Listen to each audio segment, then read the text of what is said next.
latest version, got it, of the agenda in the chat. I did hear from Ruth a good suggestion, which is to include the discussion of the research so far, the research and progress that Darren has shared, in a larger discussion of strategy around promoting the resolution and the recommendations.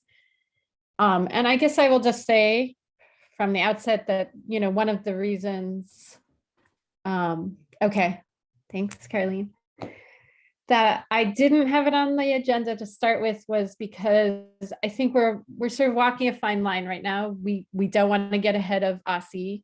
They have shared a draft of a timeline and, you know, a plan that we want to hear more about, that we will hear more about at our working session next week.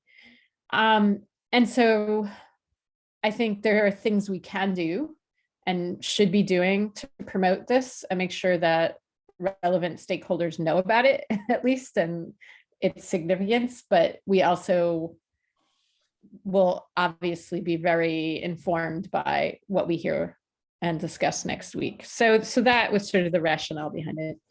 Did you want to add? I don't know if you heard that. I know you were doing something, Jacques.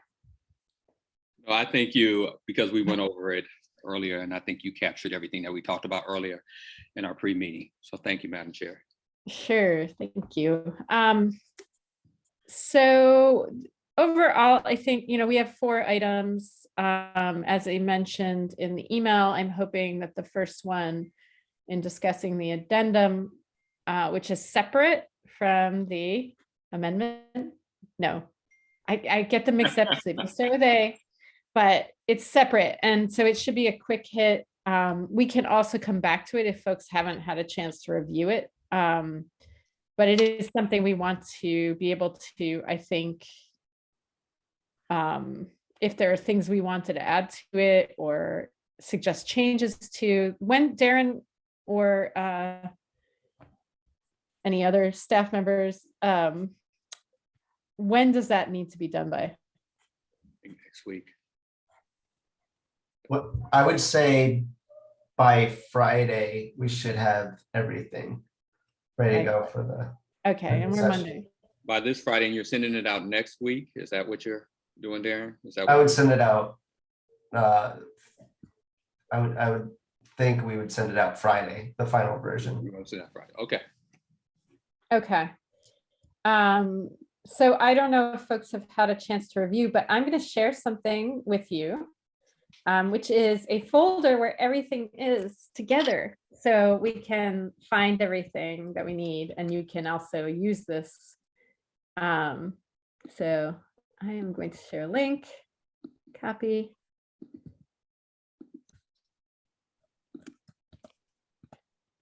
So that is a shared folder for the A&A Committee 2022, woohoo. And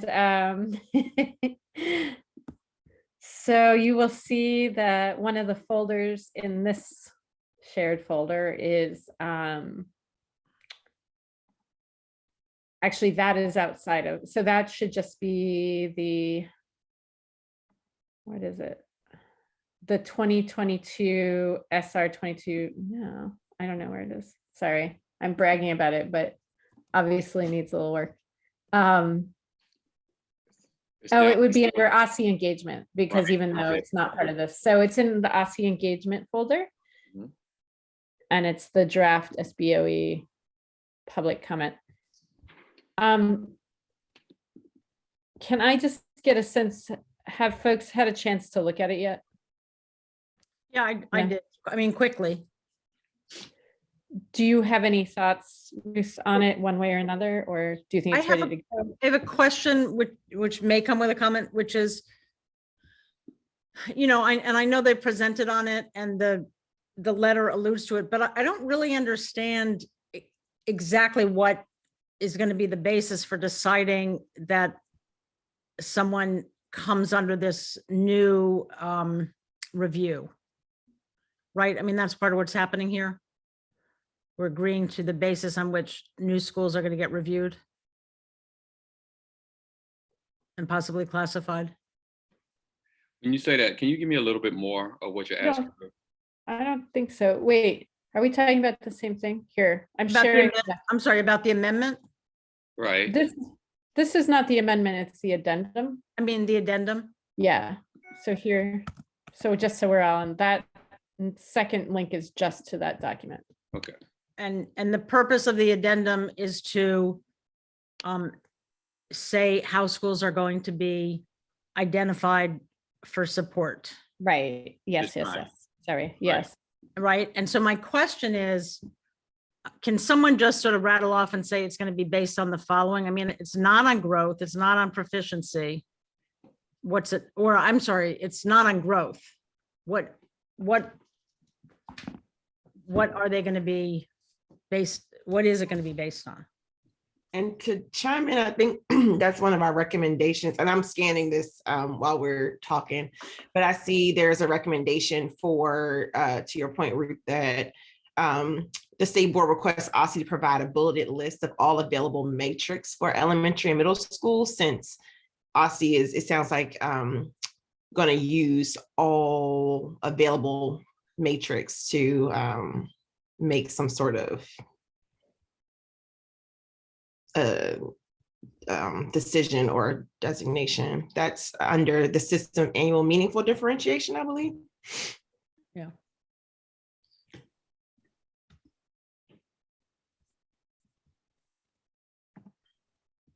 Okay, anything else? John Paul or Darren, did you want to respond to that at all? I mean, did you have?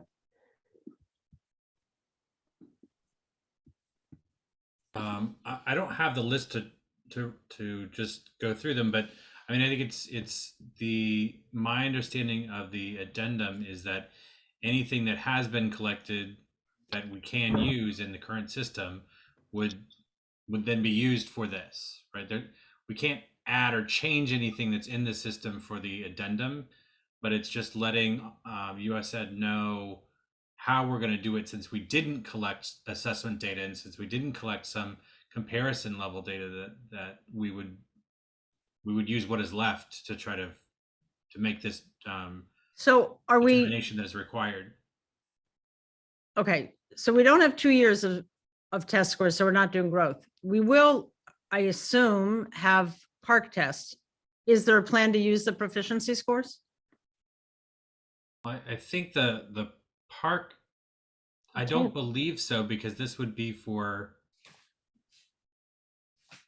This would be for, this would include park. It would yeah, so include academic proficiency. It would not include growth. And I'll share a link of what the addendum calls for. But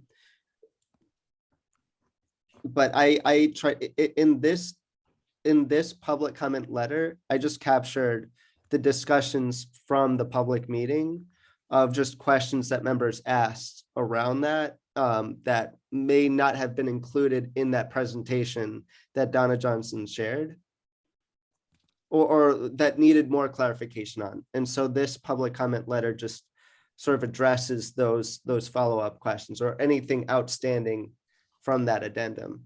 But to her, what like asked, can we include any new metrics with such a short turnaround time and just the nature of an addendum?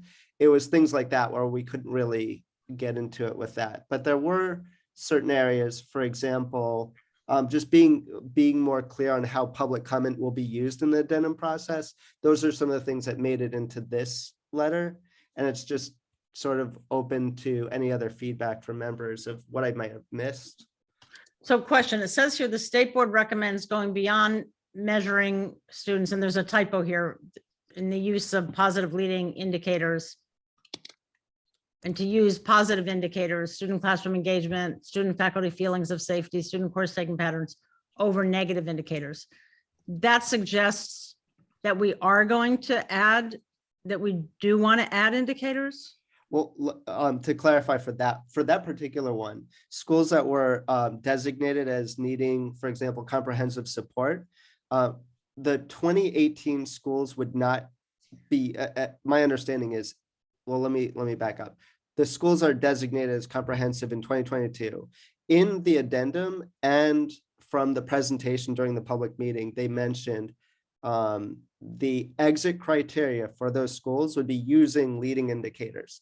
In the addendum, they mention we're going to strive for using leading indicators. In this public comment letter, I included a paragraph on, well, what are those?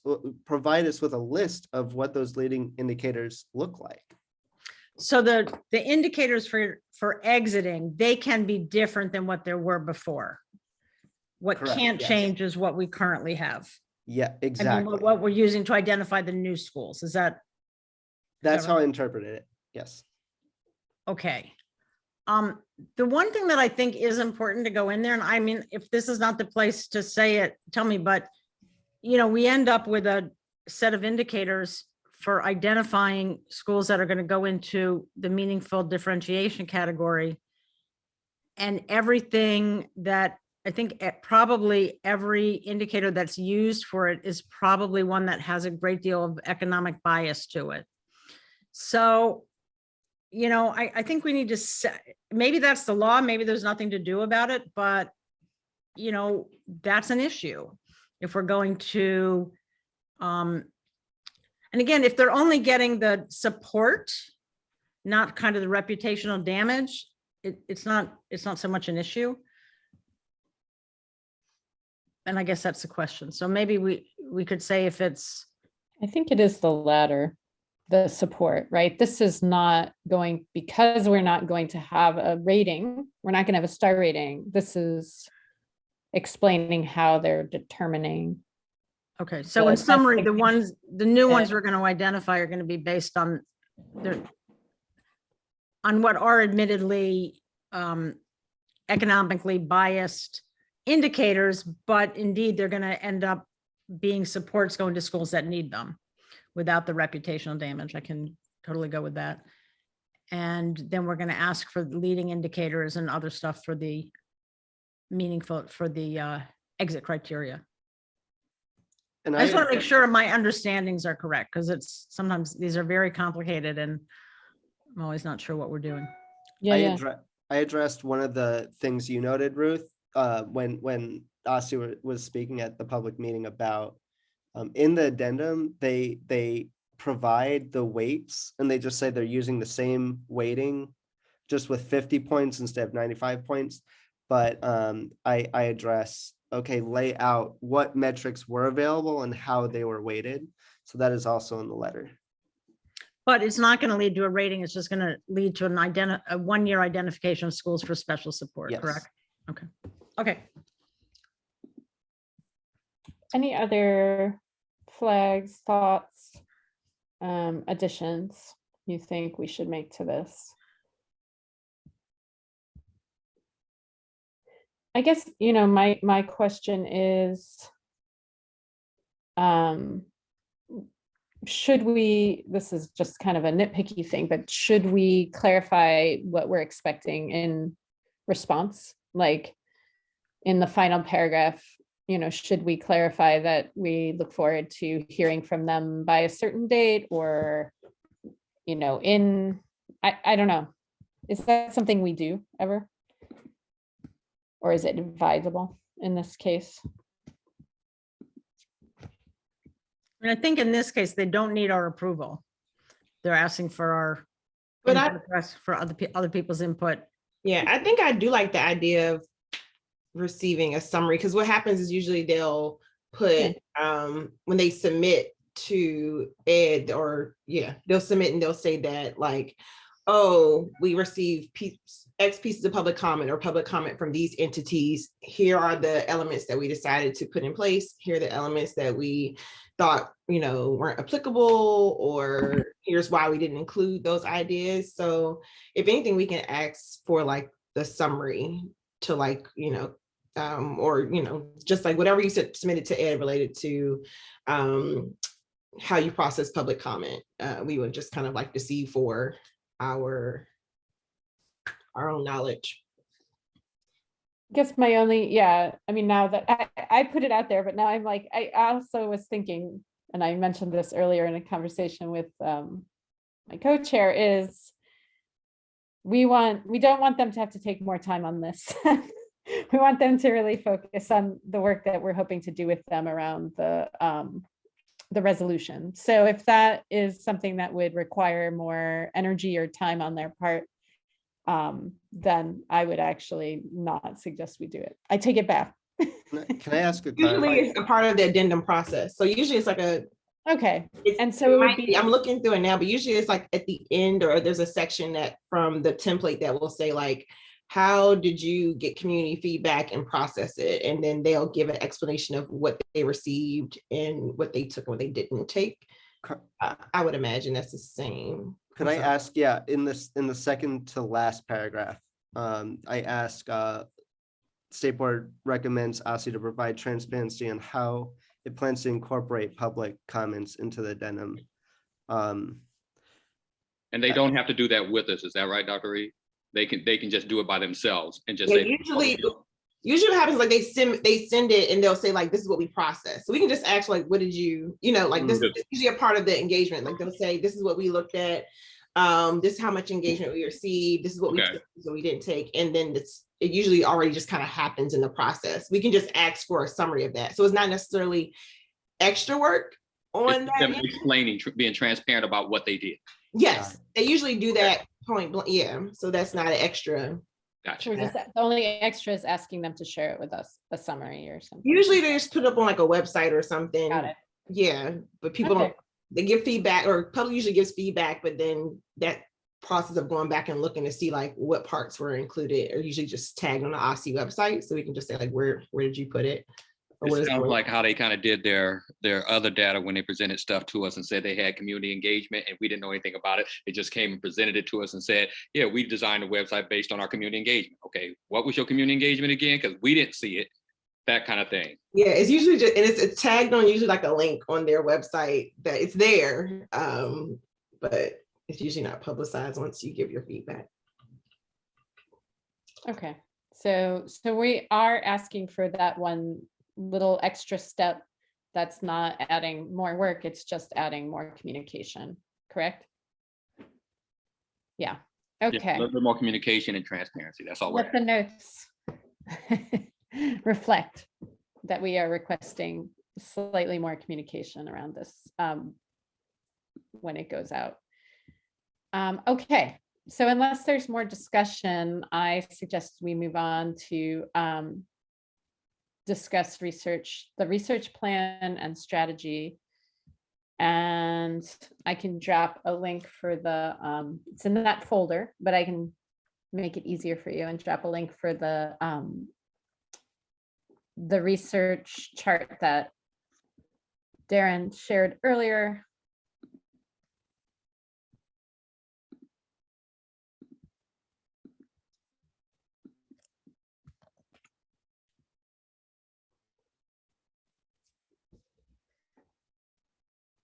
And, oh, I should mention, so did I mention this already at the beginning? Yes, I did, right? That per Ruth's suggestion, I added strategy here. So really, we're looking at this research work in progress. And I want to emphasize that it is very much in progress. So not everything, it's not exhaustive in the areas that are that you see, and also it doesn't represent everything that will be researched. So not all the recommendations are represented in this chart yet. So it's very much in progress. And I think one other thing I want to share here, sort of in that we can discuss sort of along with the research, is if you remember, I had suggested, or before our retreat, I had shared alternative proposal, and I just pulled out the strategy piece of that because I thought that might be useful in discussing strategy. And again, I just want to emphasize, we don't want to get ahead of OSSI on this. This is more like a pre-discussion on what we might do to make sure that the folks who should know about this know about it. Sorry, so.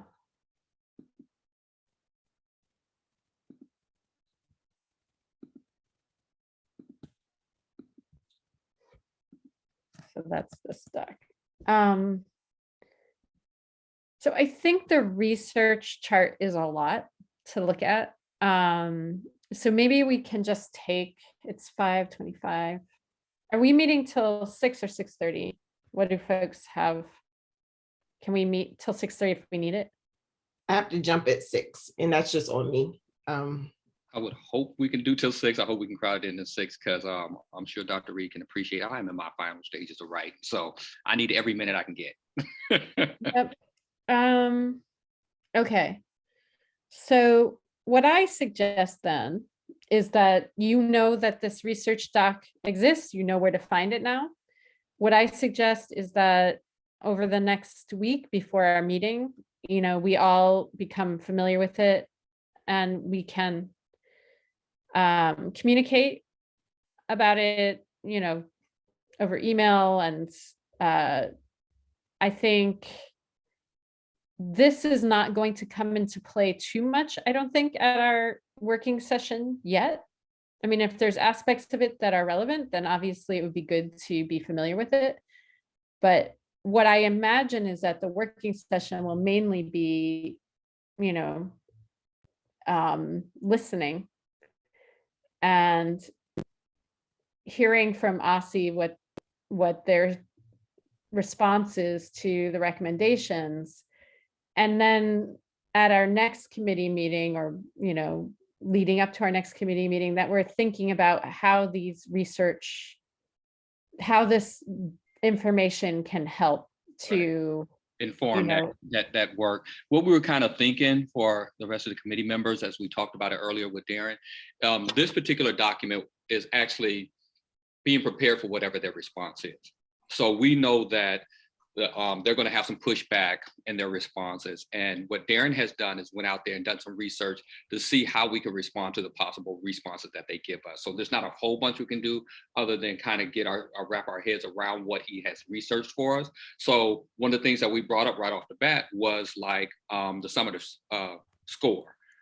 They may push back and we can say, wait a minute, we have something that says they did it here. So won't you look at that? It's kind of like just being prepared for whatever they come back. So it's not a lot of work for us now, other than just familiarizing ourselves with some of the work that Darren has done. And I really appreciate him in a negotiation type of stance of getting out there saying, okay, these are some areas that are more true to what we have in our recommendations. So whatever their responses is, this holds truer to where we are in our recommendations. So that's what we have in front of us. Go ahead, Ruth. So I appreciate that at the next meeting, on the one hand, we're largely going to listen, but I assume a lot of what we also want to do is, you know, indicate our views on things insofar as there is pushback, which, as Jacques says, there well may be. So I would like to go in there, you know, with the facts that we need to do that. And based on that, I have some questions, comments, requests around the research. Can we just take a few minutes to talk about that? And I don't, okay. That's All right. right.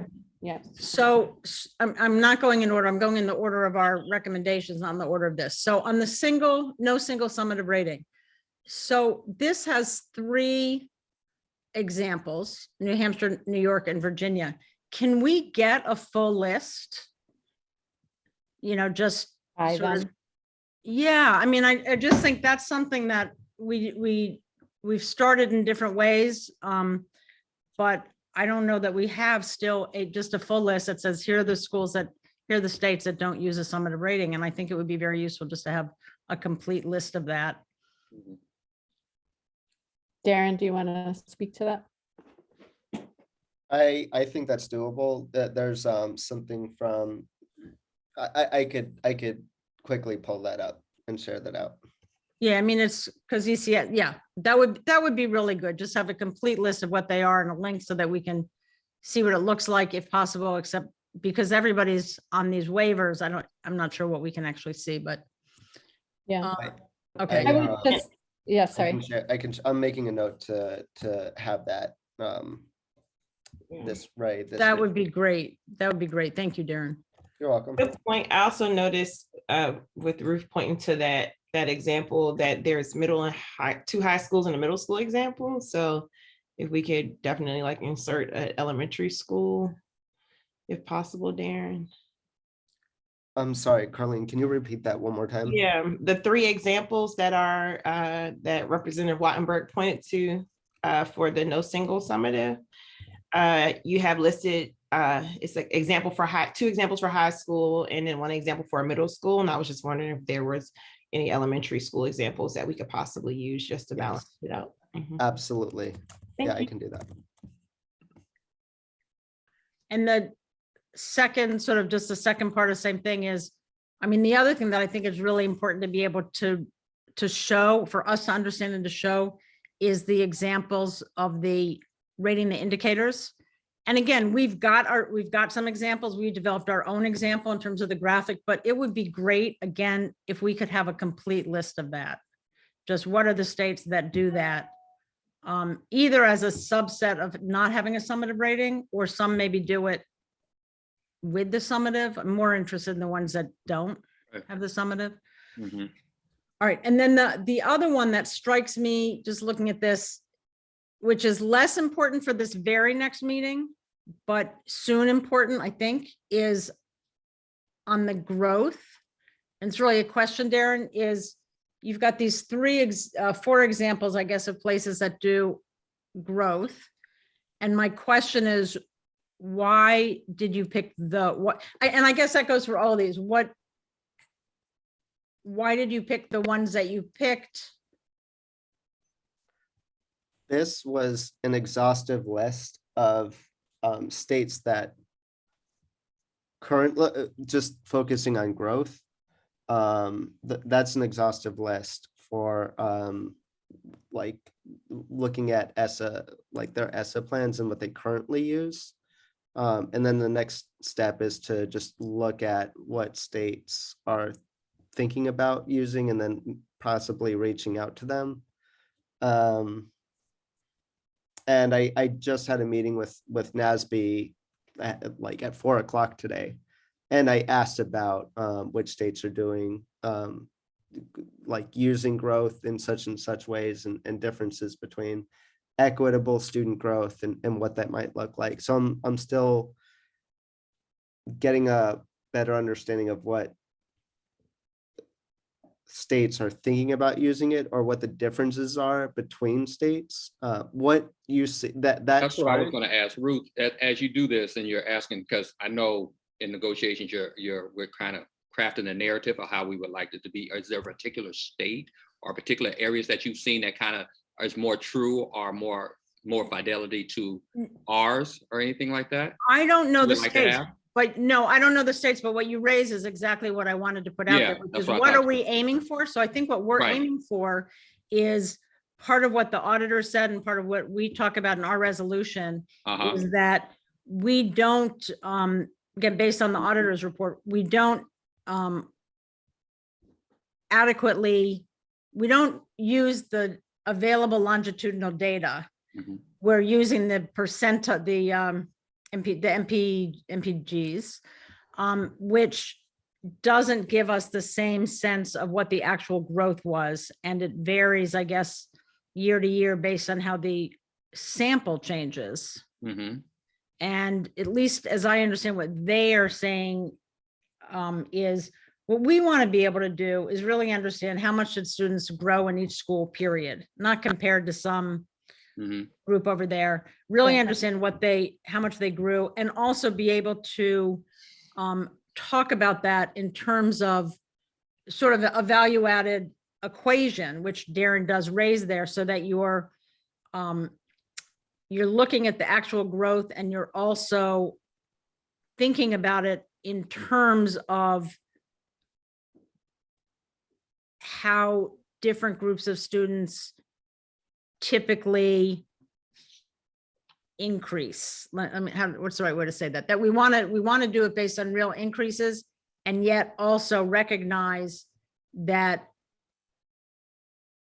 we want to understand which schools are overcoming a certain set of odds, and to do that in a way that is sort of Well, fair. does that speak to kind of like what Josh Booth does with his bold scores every year, where he looks at schools and he looks a lot at growth?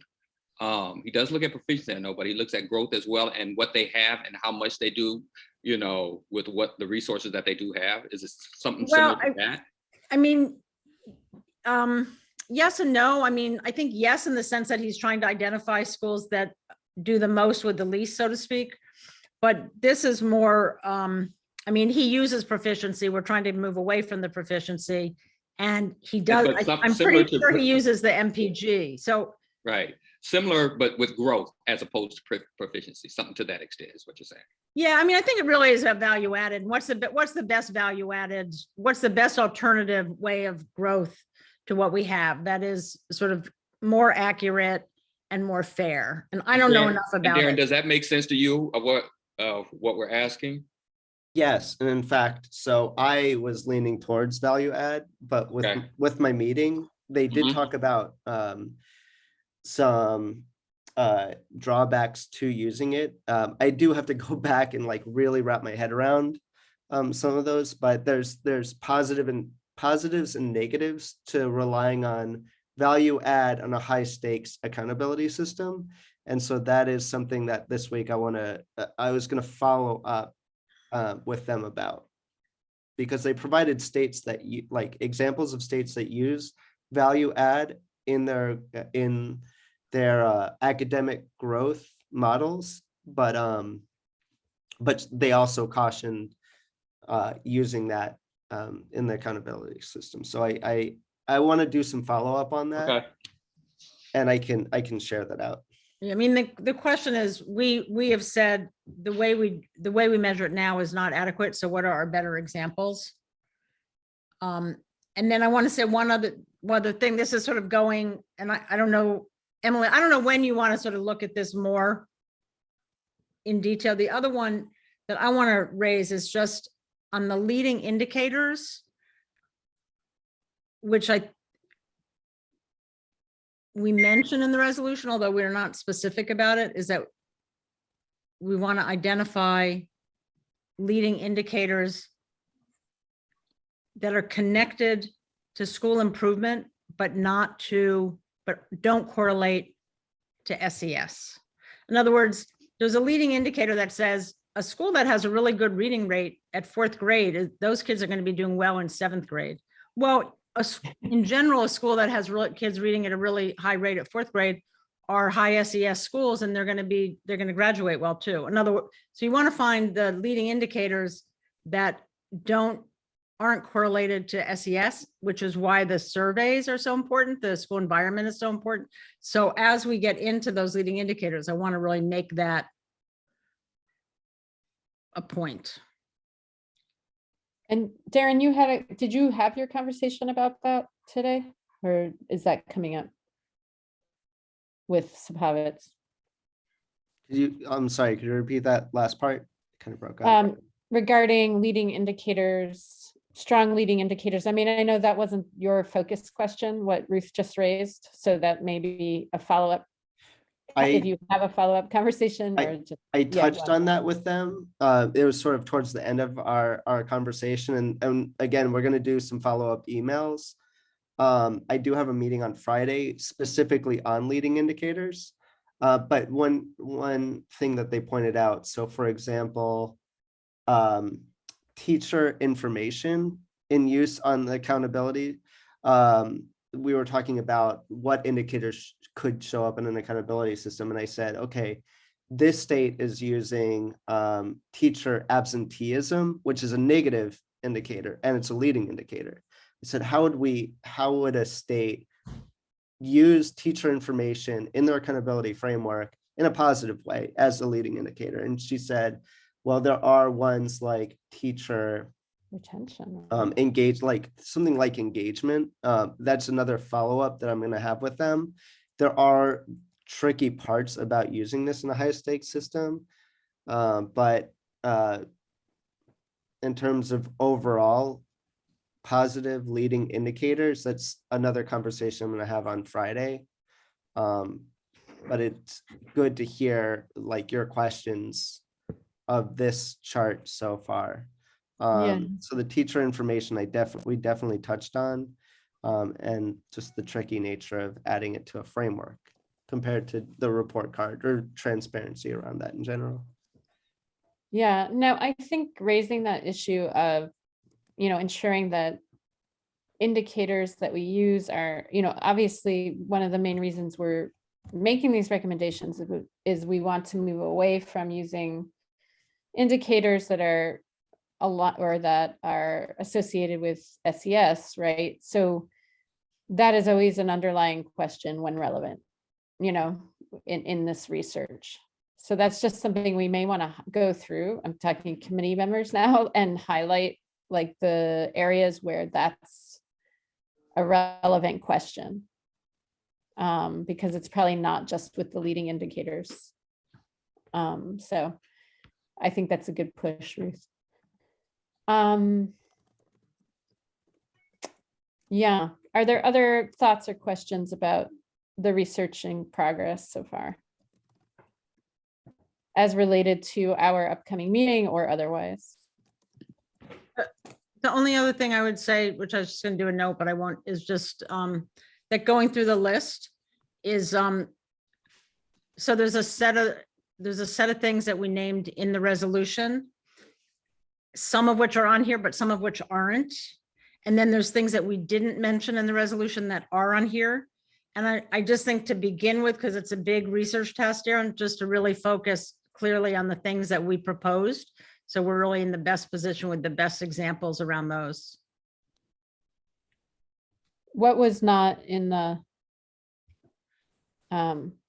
Well, I don't think we had anything that was specifically changing on the high school graduation or on the college and career readiness. Am I wrong on that? Am I remembering It wrong? wasn't in our first 5 priority list, but there is the college and career readiness is like number 15 or something. Not 15, it's down there. It's somewhere down there. It's one of our recommendations, but we did have this conversation earlier, Jacques and Darren and I, just to like why we were focusing on those first 5. So I do think going, especially before our meeting, Darren, to really pursue, especially the finding, exhaustive list, if possible, of states that don't have a summative and the ones that do have, that do rate the indicators, is our priority going into this meeting. And I would say whether it's for this meeting or not, the next is sort of the best examples of the other things we call for, the best examples of well-rounded, the best examples of teacher attention, the best examples Yeah, of. so those first value-added. 5 to start with, and then we'll go from there. Agree, And yeah. just a quick note on that, some of the things that were in the resolution that are not featured on this, I tried to avoid anything that would not be in an ESSA plan. So for example, the mechanisms for school support, while it is important, it wouldn't be something specific to the ESSA plan going forward. It would be something to work with OSSI moving forward, but these are specific to the amendment, just focused on the amendment. Sorry, I'm taking up too much time and I'm going to stop, but Darren, the way you say that, I mean, the ESSA plan does include, the original ESSA plan does include how we support schools.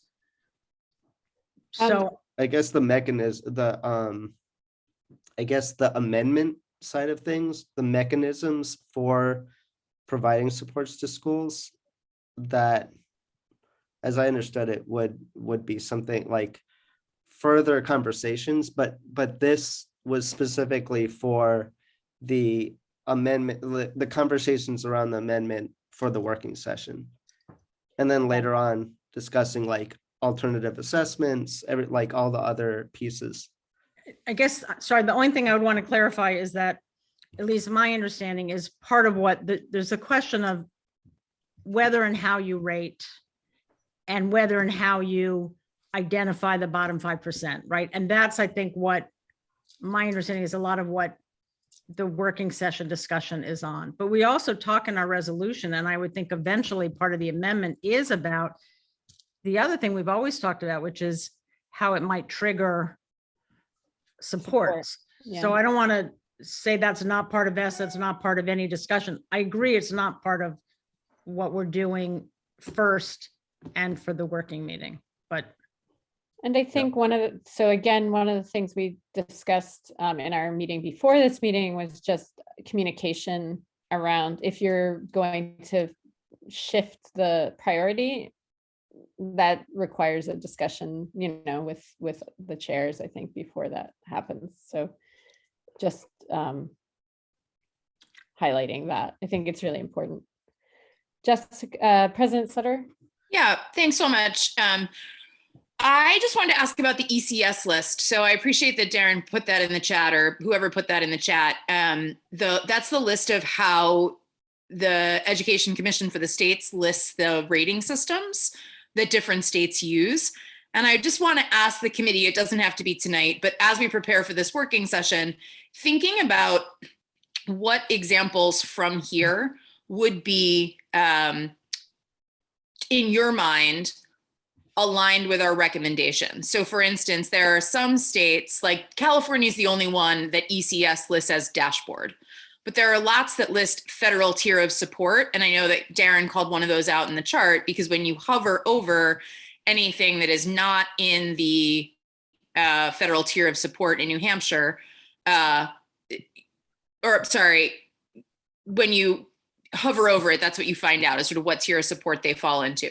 What would this committee find reasonable as alternatives to the single summative rating? Would it be only a dashboard, or is it also federal tiers of support, or is it also something more descriptive? So as you look at this sort of holistic list of all the different ways the 50 states do it, what here falls in bounds versus what is out of bounds in alignment with our recommendation, I think would be super helpful. Thanks for that. Yeah. and I think one of the things we said earlier,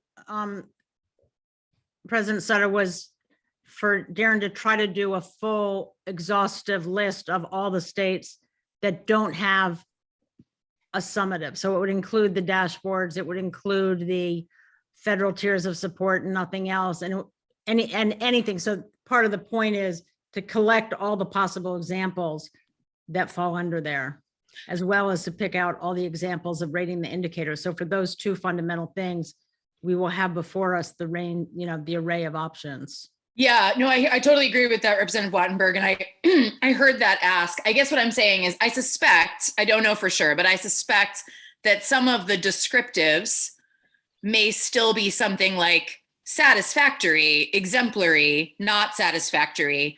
And that to me would still feel not like what we are going for, right? We're aiming away from that categorization, but I suspect that descriptive may include that kind of description.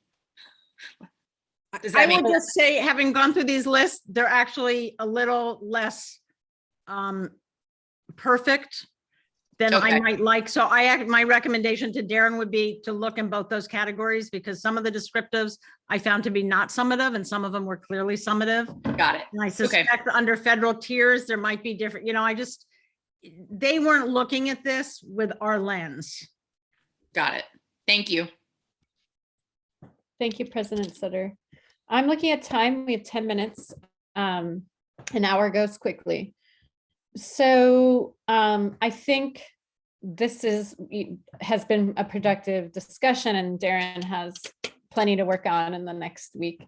So what I suggest is that I had put that the link to the suggested sort of action steps, that perhaps we can just review that offline, as we already started to do.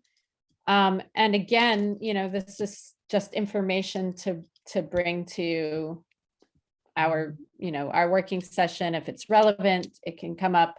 I do recommend that we all talk to our council members, if you haven't already, just to update them, go over it with them, let them, make sure they know about it. I've done it. I think it might be good for this committee to send out an email from the committee to the rest of the board and just, you know, request that we at least do that.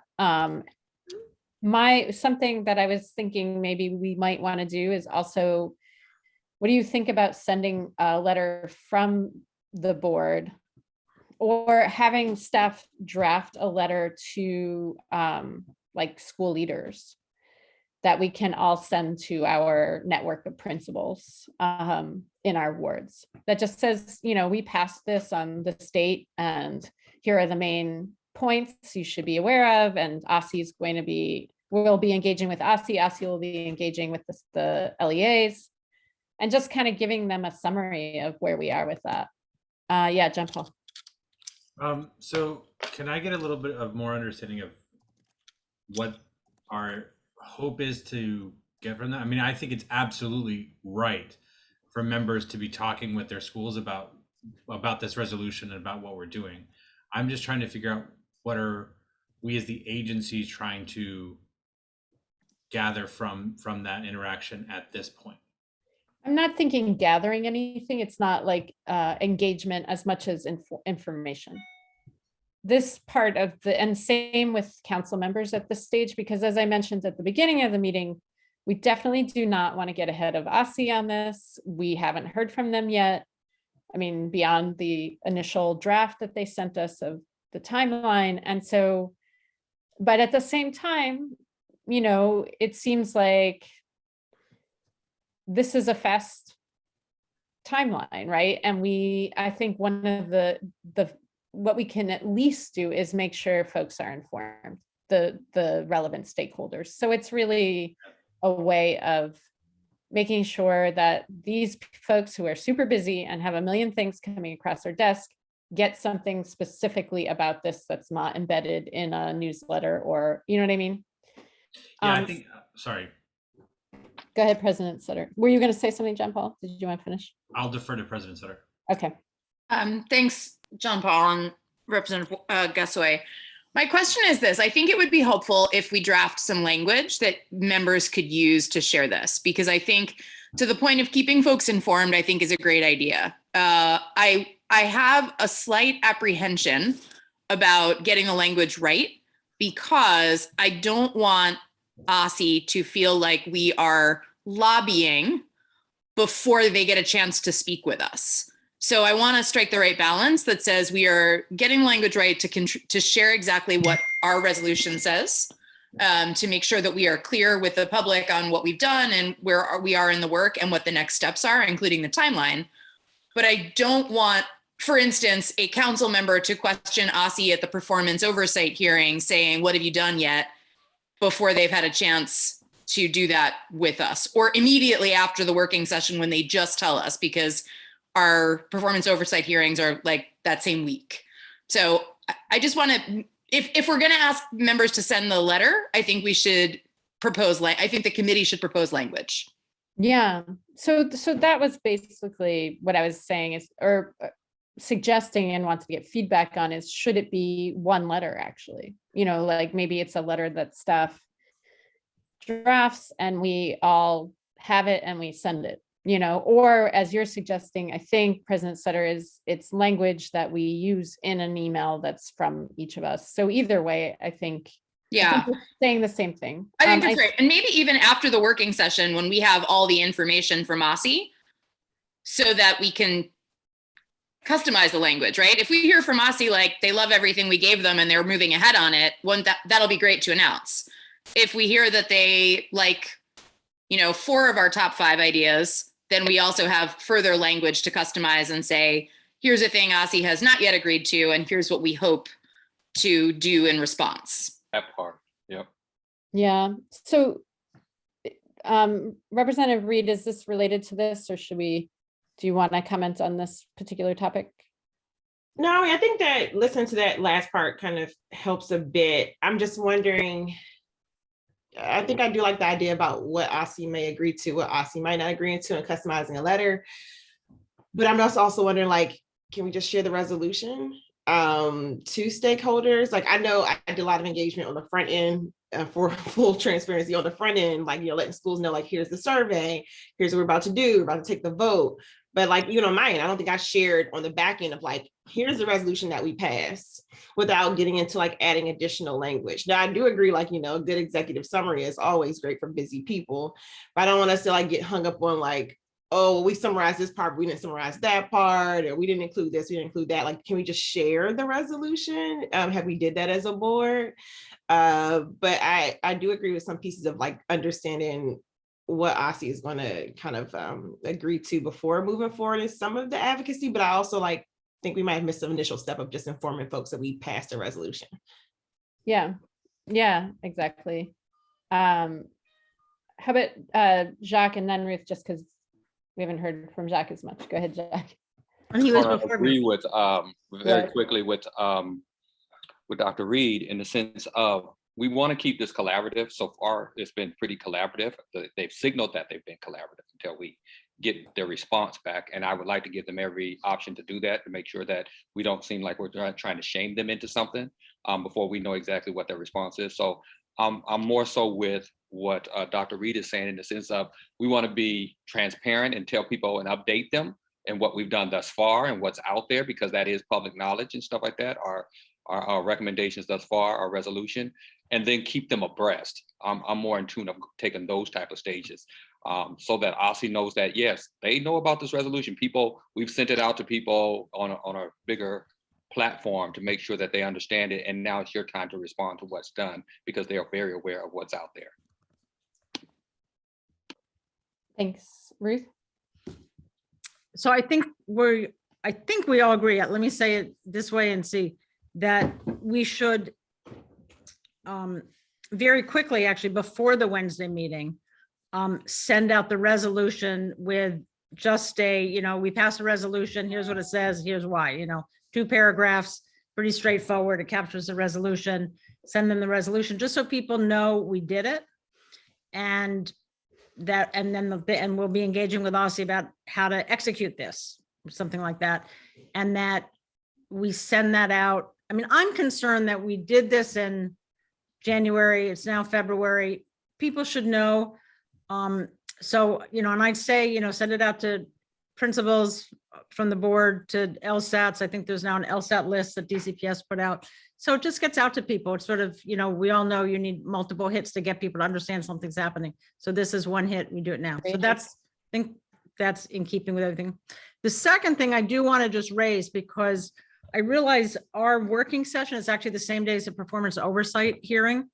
And I know a number of us do want to say something in our performance oversight comments, which will precede that meeting. And so why don't we just take a minute and just make sure we're all set on that? I mean, what I want to say, and Emily has sort of alluded to it, is, this is really important. We hope it'll go forward. We're looking forward to working with OSSI on it. We also know OSSI will need some money to do this. They're going to need some FTEs. They're going to need to do some resources. So give them that money. That's sort of part of what I want to say. So. That seems, I don't know. John Paul, you have thoughts.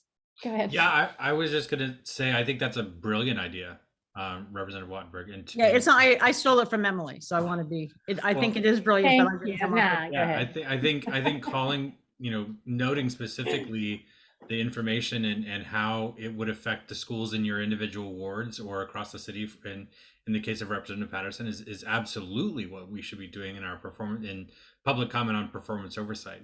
I mean, I think, the SBOE's testimony, which I'm still doing my best to try to write, is certainly going to talk to some of these issues too. And I think it absolutely should, and it will hit hard on this resolution as well as the other work that we're doing.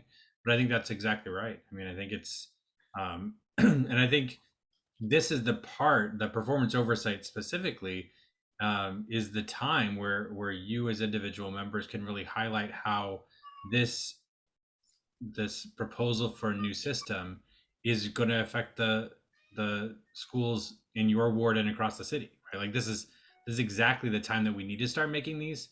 But remember too, that this is not a budget hearing, and the budget hearing that comes later we can also then be very specific in that meeting, or you can in your comments on the budget hearings, be very specific about exactly what we're talking about. And that will come after the working session where we'll learn more about what OSSI is proposing as well. So I think you should absolutely hit it, but I think there's also another chance of, or not necessarily another bite of the apple, because it's a different apple, but something like that.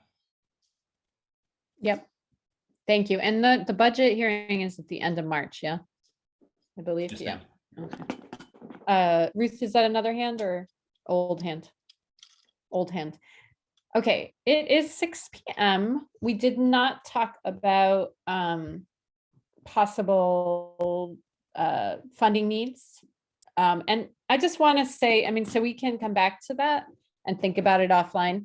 I want to emphasize that it doesn't just have to be for this resolution work, right? We are also a committee that is working on, you know, accountability in other areas or assessment in other areas. So, you know, one thought I had was actually, you know, do we want to return to the, what is it called? Well-rounded education research that we were going to do, or some aspect of that, you know, that is an assess. I mean, that will become part of, you know, the school assessment, actually, if our, that recommendation is taken.